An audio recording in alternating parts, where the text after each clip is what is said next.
ದೇವರು ನಿನ್ನನ್ನು ಕರೆದಿದ್ದು ನಿನ್ನ ಸಾಮರ್ಥ್ಯದಿಂದಲ್ಲ, ತನ್ನ ಕೃಪೆಯಿಂದ. ನಾನು ಗಮನಿಸುವಾಗ ನ್ಯಾಯಸ್ಥಾಪಕರು 6ನೇ ಅಧ್ಯಾಯ 12ನೇ ವಚನದಲ್ಲಿ ವಾಕ್ಯ ಹೇಳುವಂಥದ್ದಾಗಿದೆ, ಪರಾಕ್ರಮಶಾಲಿಯಾದ ವೀರನೇ ಯೆಹೋವನ ಸಂಗಡ ಇದ್ದಾನೆಂಬುದಾಗಿ. ಪ್ರಿಯ ದೇವರ ಸಭೆಯೇ, ಗಿದ್ಯೋನನು ಯೋಧನಾಗಿರಲಿಲ್ಲ. ಅವನು ಭಯದಿಂದ ದ್ರಾಕ್ಷಾ ತೋಟದಲ್ಲಿ ಗೋಧಿಯನ್ನು ಬಡಿದುಕೊಳ್ತಾ ಇದ್ದನು. ತನ್ನ ಕಣ್ಣಿನಲ್ಲಿ ಅವನು ಬಲಹೀನನಾಗಿದ್ದ, ಆದರೆ ದೇವರ ಕಣ್ಣಿನಲ್ಲಿ ಅವನು ಪರಾಕ್ರಮಶಾಲಿಯಾದ ಶೂರನೆಂಬುದಾಗಿ ನಾವು ನೋಡ್ತಾ ಇದ್ದೇವೆ. ಇದರಿಂದ ನಾವು ಒಂದು ಮಹಾನ್ ಸತ್ಯವನ್ನು ಇವತ್ತು ಕಲಿತುಕೊಳ್ಬೇಕಾಗಿದೆ ಪ್ರಿಯರೇ. ಏನೆಂಬುದಾಗಿ ನೋಡುವಾಗ, ದೇವರು ನಿನ್ನನ್ನು ನನ್ನನ್ನು ನೀನು ಇಂದು ಹೇಗಿದೆ ಎಂದು ನೋಡಿ ಕರೆಯುವುದಿಲ್ಲ, ಆದರೆ ತನ್ನ ಕೃಪೆಯಲ್ಲಿ ನಾವು ಏನಾಗಿದೆಯೋ ಅದನ್ನು ನೋಡಿ ಆತನು ಕರೆಯುವಂಥವನಾಗಿದ್ದಾನೆ. ಈ ಸತ್ಯವನ್ನು ಗ್ರಹಿಸ್ಕೋಬೇಕೆಂಬುದಾಗಿ ನಾನು ಹೇಳ್ತಿದ್ದೇನೆ. ಗಿದ್ಯೋನನು ತಕ್ಷಣ ಆತನು ಹೇಳ್ತಾ ಇದ್ದಾನೆ, ಅಪ್ಪ, ನಾನು ಚಿಕ್ಕವನು, ನನ್ನ ಕಿರಿಯನು, ನನ್ನ ಕುಟುಂಬದಲ್ಲಿ, ನನ್ನ ಮನುಷ್ಯ ಕುಲದಲ್ಲಿ ನಾನು ಬಹಳ ಅಲ್ಪನಾದವನು ಎಂಬುದಾಗಿ 6ನೇ ಅಧ್ಯಾಯ 15ನೇ ವಚನದಲ್ಲಿ ನೋಡ್ತಿದ್ದೇವೆ. ಅವನ ಸಮಸ್ಯೆಯಲ್ಲಿ ನಾವು ನೋಡುವಾಗ ಅಲ್ಲಿ ಮಿದ್ಯಾನರಲ್ಲ, ಅವನ ಸಮಸ್ಯೆ ಅವನ ಗುರುತು ಎಂಬುದಾಗಿ ನಾವು ಗೊತ್ತಾಗ್ತದೆ. ಅವನು ತಾನೇ ಬಲಹೀನನು ಎಂಬುದಾಗಿ ಅದನ್ನು ನೋಡ್ಕೊಳ್ತಾ ಇದ್ದಾನೆ, ಆದರೆ ದೇವರು ಅವನಲ್ಲಿ ಅಡಗಿದ್ದ ಕರೆಯನ್ನು ಆತನು ನೋಡ್ತಾ ಇದ್ದಾನೆ ಪ್ರೇರೆ.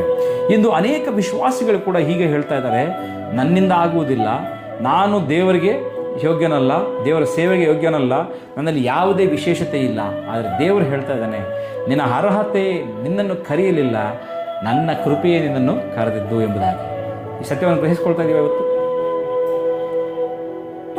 ಗಮನಿಸ್ರಿ ಪ್ರಿಯರೇ, ನಿನ್ನ ಅರ್ಹತೆ ಅಲ್ಲ ನಿನ್ನನ್ನು ಕರೆದಿದ್ದು, ನನ್ನ ಕೃಪೆ ಎಂಬುದಾಗಿ ದೇವರು ಹೇಳ್ತಾ ಇದ್ದಾನೆ. ಲೋಕದ ಬಲಿಷ್ಠರನ್ನು ನಾಚಿಕೆಪಡಿಸಲು ದೇವರು ಬಲಹೀನನ್ನು ಆರಿಸಿಕೊಂಡಿದ್ದಾನೆ ಎಂಬುದಾಗಿ 1 ಕೊರಿಂಥ 1:27 ನೋಡ್ತಿದ್ದೇವೆ. ದೇವರು ಬಲಿಷ್ಠರನ್ನು ಹುಡುಕುತ್ತಾ ಇಲ್ಲ, ತನ್ನ ಮೇಲೆ ಭರವಸೆ ಇಡುವಂಥ ಹೃದಯಗಳನ್ನು ಆತನು ಹುಡುಕಂತವನಾಗಿದ್ದಾನೆ. ಗಿದ್ಯೋನನಿಗೆ ಮೊದಲು ಸೈನ್ಯವನ್ನು ಹೆಚ್ಚಿಸಲಿಲ್ಲ, ಆತನ ವಿಶ್ವಾಸವನ್ನು ಹೆಚ್ಚಿಸಿದನು. ದೇವರು ನಮ್ಮ ಪರಿಸ್ಥಿತಿಯನ್ನು ಬದಲಾಯಿಸುವ ಮೊದಲು ನಮ್ಮ ಮನಸ್ಸನ್ನು ಆತನು ಬದಲಾಯಿಸುವಂಥವನಾಗಿದ್ದಾನೆ. ನೋಡ್ರಿ, ಬಹುಶಃ ಇಂದು ಒಂದು ವೇಳೆ ನೀನು ನಾನು ಇವತ್ತು ನಮ್ಮನ್ನು ನಾವೇ ತಿರಸ್ಕರಿಸ್ಕೊಳ್ತಾ ಇರ್ಬೋದು, ಇತರರೊಂದಿಗೆ ಹೋಲಿಸಿಕೊಂಡು ನಿರಾಶೆ ಆಗ್ತಾ ಇರ್ಬೋದು, ಆದರೆ ದೇವರು ಹೇಳ್ತಾ ಇದ್ದಾನೆ ಇವತ್ತು, ನೆನಪಿಡುವ ಒಂದು ವಿಷಯನ. ಜನರು ನಮ್ಮ ಮಿತಿಗಳನ್ನು ನೋಡ್ತಂದ್ರೆ, ನಮ್ಮ ಲಿಮಿಟೇಷನ್ ನೋಡುವಂಥವರಾಗಿದ್ದಾರೆ, ಆದರೆ ದೇವರು ನಿನ್ನೊಳಗಿನ ಸಾಧ್ಯತೆಗಳನ್ನು ಆತ ನೋಡುವಂಥವನಾಗಿದ್ದಾನೆ ಪ್ರಿಯರೇ. ಸೈತಾನನು ನಿನ್ನ ಭೂತಕಾಲವನ್ನು ನೆನಪಿಸುವಂಥವನಾಗಿದ್ದಾನೆ, ದೇವರು ನಮ್ಮ ಭವಿಷ್ಯತನ್ನು ಘೋಷಿಸುವಂಥವನಾಗಿದ್ದಾನೆ. ನೋಡ್ರಿ, ನಾವು ಗಮನಿಸುವಾಗ ಅದಕ್ಕೆ 2 ಕೊರಿಂಥ 12:9 ನೋಡ್ತಿದ್ದೀವಲ್ಲ, ನನ್ನ ಕೃಪೆ ನನಗೆ ಸಾಕು, ಬಲಹೀನತೆಯಲ್ಲಿ ನನ್ನ ಶಕ್ತಿ ಪರಿಪೂರ್ಣವಾಗುವಂಥದ್ದಾಗಿದೆ ಎಂಬುದಾಗಿ.